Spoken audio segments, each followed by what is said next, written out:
After playing the beta for a few hours last night and then for a few games tonight to hit level 20, um I think I found the new best settings for the beta. Obviously, if you're a Warzone player, which most of you will know me as, these settings won't be fully confirmed until Warzone comes out. But at least for now, if you're a multiplayer player, you can use these settings. We're gonna start in control. Your your button layout, use whatever feels normal for you. Same with the stick layout. The sensitivities, I've been seeing a lot of people saying anywhere between 1.5 and 1.8 or 1.9 for both is what I've been seeing the most. Um, simplified control presets should be off. Low motor strain presets should be off. If you want this L1 button ping on, you can. This all it will do would be saying moving your tactical to your tactical equipment button to your mark location button, I'm pretty sure. And your mark slash ping button will be your left bumper. And same with this. If you if you're more of a bumper shooter, a bumper shooter and whatnot, use the bumpers. That would just replace your tacticals and lethals with your aiming and shooting button. Controller vibration should be off. I don't like trigger effects, so I turn those off. For dead zones, for left stick, I'm running 1, and then 70. Most people have been putting around 60 to 70. Right stick, I have a little bit of drift on my right stick, so I had it boosted up to 4, and then that's also 7. Or then the max is also 70. Um, both my L2 and R2, my triggers are both going to be at 10. Most people say lowered even more. I'm not a big fan of that. Alright, now we're on to the aiming section of the controller area. Um, sensitivity multipliers, I haven't messed around with any of this right now. But the main thing you need to go into sensitivity multipliers. Oh no, never mind. Go into aiming advanced settings. Instant assist dynamic should be what it should be set at. Like no matter what, it's straight up just the best. Target aim assist should be on if you're on controller. You definitely want aim assist. Um, this is just motion sensor. Not very needed. I wouldn't recommend using it. Hip and you can actually adjust your hip fire and ADS sensitivities. Like you can lower your ADS sense just in general. Oh no, that's for the motion sensor stuff. Never mind. Okay, this is all motion sensor. After target aim assist, don't need to worry about that. For movement, this is kind of the big stuff here. Sprint assist should be on tactical sprint assist, and then sprint assist delay should be at 0. Mantle assist I have off. Corner slice I have off. If you want it on, you can. It doesn't, as it says, corner slice does not affect your aim. For movement behaviors, for slide dive behavior, I have hybrid. So what hybrid does is you, it's like tap to slide, but a little bit more smooth. I use hybrid in MW2 and MW3, but when BO6 and BO7 came out, I went back to tap to slide.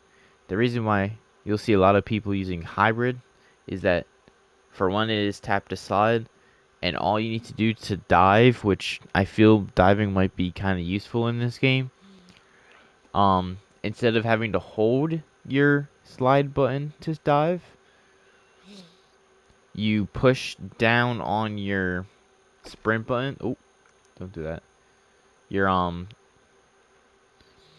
left joystick. You push down on that while you're sprinting forward, and then you tap dive, and then you tap your slide buttons, which most people will be circle or no matter whatever slide button you have. Um, for this stuff, like the automatic airborne mantle and whatnot, I haven't fully experienced most of this. So I have both automatic airborne mantle on and slide maintain sprint on for when Warzone comes out next weekend, because we get to actually play Zodiac for the first time, first ever Warzone in the beta. Um, Free fall. Most people use free fall. Free fall. Um, Movement advanced settings. Most of this you're not even gonna really need to change, because that's all affecting everything else. Combat settings. Hold. I'm on ADS behavior hold. ADS and melee. Hold melee. Apply all. One by one. Equipment behavior I have on hold. Menu fire behavior I might switch that back to press. For combat settings, nothing in here's too needed to look at. The main thing would probably be, if you want, change, at least you multiplayer players, change it from tap to reload to tap to interact. That's the only thing I think I would change. Overlay, nothing really to change there. For graphics, uh, all you PlayStation players that have a high enough rate monitor to do so, play on 120 refresh rate, and I'm playing on efficiency. For quality, I turned world motion blur off. I have weapon motion blur off. World depth of field, that doesn't really matter too much. This is new. Usually we turn weapon depth of field off, but this time I think we're gonna keep it on in this game, especially with the iron sights. It's very useful with iron sights. Fidelity cast. It's just your make the game look better. Make sure you have that on. Same with the strength at 100. If you don't have a ton of space, I would recommend playing on minimal.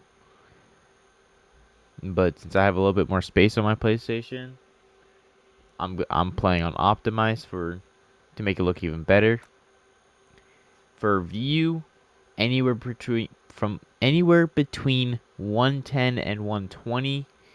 I'm playing on 115. I don't like to play at the highest, but I don't want to play at 110. Everything else, not really useful except for flashbang.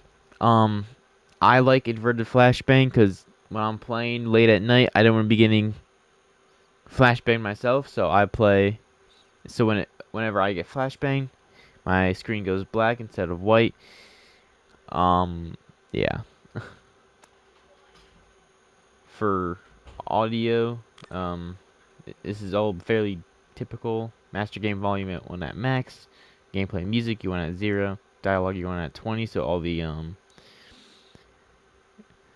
voiceovers, like all like the character saying grenade out or stuff like that, it'll be at 20. Effects, this is like your footsteps, the explosions, have that 100. Cinematic music at 0. I'm assuming when the entire game comes out, we'll have more settings. I'm just gonna stay on home theater. Mono audio, that's all fine. Everything else here is not really needed. Reduced tinnitus sound. That's if you get like stunned or flashbang. You're not gonna have that sound for so long. For voice chat, do that as you will. that doesn't really matter to me. For interface, most of this will kind of be whatever. I like playing with all of these on. Not that. I like playing with these three on. I like playing with like telling me what ping I'm at. I like knowing if I'm losing packet loss. If I have packet loss, I like having clock on because I don't look at my phone too much when I'm playing. So being able just to look at the clock real quick is really nice. This is just all menus. This is tooltips you can turn off if you want. Skip kill cam. This would be kind of nice. All of this doesn't really matter. It's all subtitles and whatnot. Yes, I did just wake up, and all of these are not really needed to change. Yeah. If you want, you can change your crosshair. I probably will end up changing my crosshair, probably to what I have in Warzone right now. Oh, this takes forever.